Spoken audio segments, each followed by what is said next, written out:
Preparing for an interview is the critical step, and it just depends on what the goal of the interview is, how you prepare for it.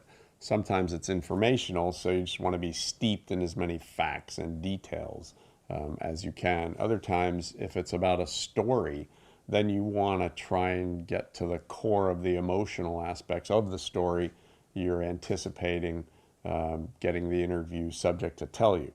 The most important thing is not the question you ask. It's the quality of your ability to listen, because it's not your first question, it's your follow-up question.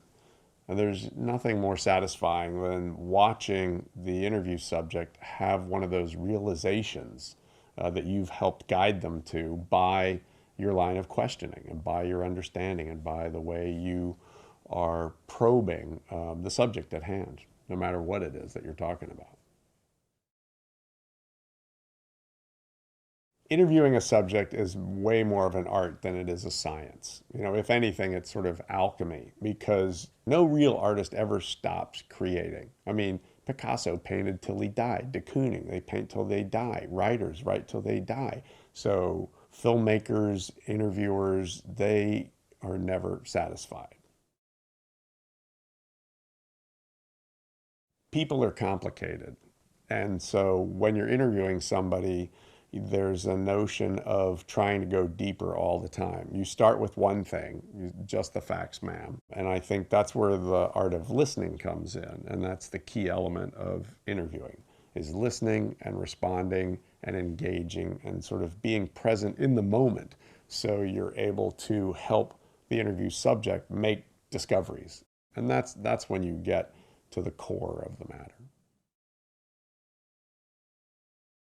The only time I think you cross a line is when you pull some television shenanigans or some unethical behavior. There was a story once that a producer told me where she was sent out by a news magazine show to interview a subject, and the subject had lost a relative, a loved one, and the goal given to this interviewer was to get the subject to cry. They interview the woman for 20 minutes and she doesn't break down and cry. She's emotional, but the producer, the interviewer, has failed to achieve the goal handed to her. So she said to the interview subject, just hold on one second, let me check and make sure everything's okay. And says to the camera person, I'm going to make her do it again. I have to get her to cry.